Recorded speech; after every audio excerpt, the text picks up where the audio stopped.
Kapag nagbukas ka ng karaniwang history textbook, ang kwento patungkol sa Giza Plateau ay parang kompleto at maayos. Itinuro sa atin na ang Great Pyramid ay tinayo noong bandang 2500 BCE ng paraon na si Khufu, gamit lamang ang simpleng kagamitang tanso at mga kahoy na rampa. Ito ay hindi kapanipaniwala. Dahil ang pinag-uusapan natin dito ay ang milyong-milyong malalaking bloke ng bato. Ang ilan ay tumitimbang ng 10-10 tonelada na umano'y inukit, inilipat at inipon na may eksaktong matematikal na presisyon ng mga taong nasa Bronze Age pa lamang. Pero kung talagang susuriin mo ng mabuti ang archaeology, may mapapansin kang kakaiba. May malaking puwang sa kwentong ito. Isang kakulangan ng pisikal na ebidensya na sumusuporta dito. Sa loob mismo ng Great Pyramid, wala ni isang original na hieroglyph. Walang historical records, walang listahan ng mga hari, at walang kahit anong inskripsyon na nagsasabing si Khufu ang nagpatayo nito. Sa katunayan, ang tanging pisikal na bagay na nag-uugnay kay Khufu sa panahong ito ay isang maliit na statwa na wala pang 3 pulgada na natagpuan sa milya-milya ang layo mula sa Giza. Ibig sabihin, ang opisyal na timeline ay nakabase sa assumption at hindi sa matibay at kumpletong historical record. Ngayon, lalo pang pinapahirap ng modernong teknolohiya ang pagtatanggol sa assumption na ito. Ang mga kamakailang radar scans ay nakadetect ng napakalaking hindi may paliwanag na istruktura sa ilalim ng Giza Plateau, isang komplikadong network na mga guwang na cylindrical tubes at malalaking silid na nakabaon sa bedrock. Kung ang ilalim ay puno ng misteryo, ang Great Sphinx naman ay isang malinaw na kontradiksyon na nakikita ng lahat. Ang limestone walls nito ay hindi nagpapakita ng karaniwang erosyon mula sa hangin at buhangin. Sa halip, makikita ang malalalim na patayong bitak sa bato. Agad itong nakikilala ng mga geologist. Ang ganitong uri ng erosyon ay dulot ng matagal at matinding pag-ulan, yung tipong tuloy-tuloy sa loob ng daang-daang taon.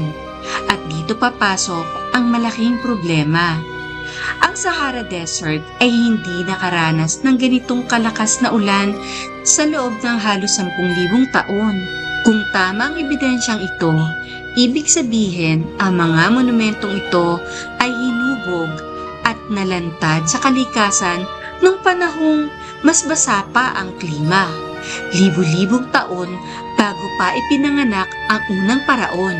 Kung gusto nating malaman kung sino talaga ang mga nagtayo nito, kailangan nating iwan ang kwento ng mga dynastic Egypt. May mga researchers na naniniwala na hindi ang Egyptians ang tunay na nagtayo ng Giza, kundi sila ay nakatagpo lamang nito na nakatayo na.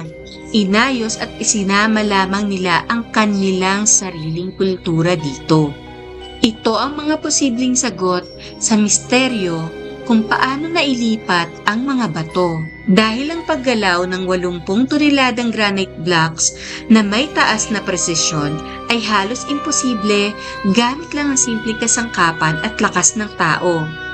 Kahit parang alam at pakinggan, maraming kultura sa iba't ibang lugar na may mga megalith ang may kwento na ang mga bato ay naililipat gamit lamang ang tunog o pag-awit.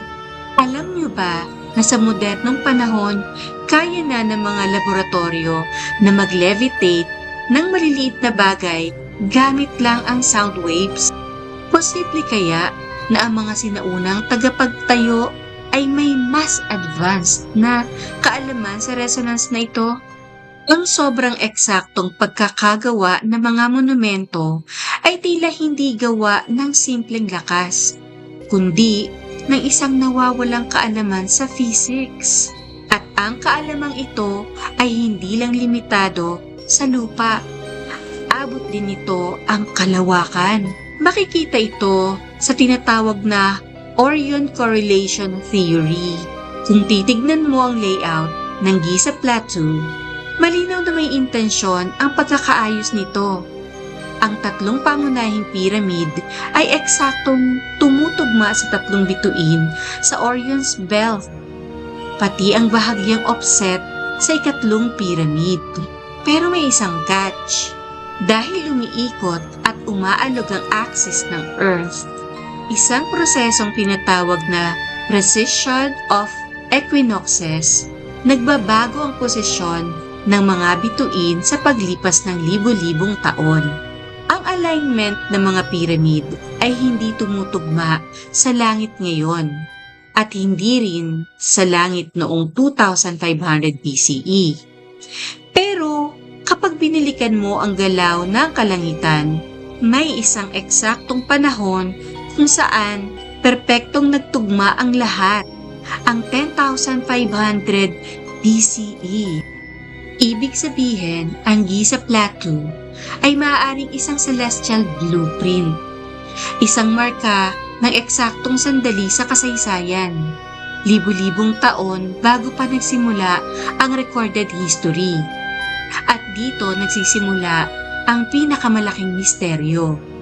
Kung may isang napaka-advanced na sibilisasyon, 12,000 years na ang nakaraan, ano ang nangyari sa kanila? Para malaman ito, kailangan nating pakinggan ang mga kwento ng ating mga ninuno. Mula sa Sumerian tablets tungkol sa Anunnaki hanggang sa mga oral histories ng iba't ibang kultura sa buong mundo. Pare-pareho ang mga mensahe. May isang advanced na mundo bago ang isang malaking baha. May mga sinaunang teksto na rin ang sumusuporta dito. Noong 1800s, may natuklasang mga sinaunang Coptic manuscripts na may nakakagulat na pahayag na ang mga pyramid ay itinayo bago pa ang isang global flood bilang mga vault na magtatago ng kaalaman ng kanilang mga gumawa. Sa loob ng mahabang panahon, tinawag lang itong katahang-isip ng mga akademiko. Pero ngayon, ang pisikal na ebidensya ay tila nagsasabing dapat natin itong seryosohin bilang posibleng totoong testimonya ng isang global na sakuna. At ayon sa modernong climate science, ang malaking pagbaha na ito ay totoong nangyari. Ito ay tumutugma sa marahas na pagtatapos ng huling ice age. Mga 12,000 years na ang nakaraan.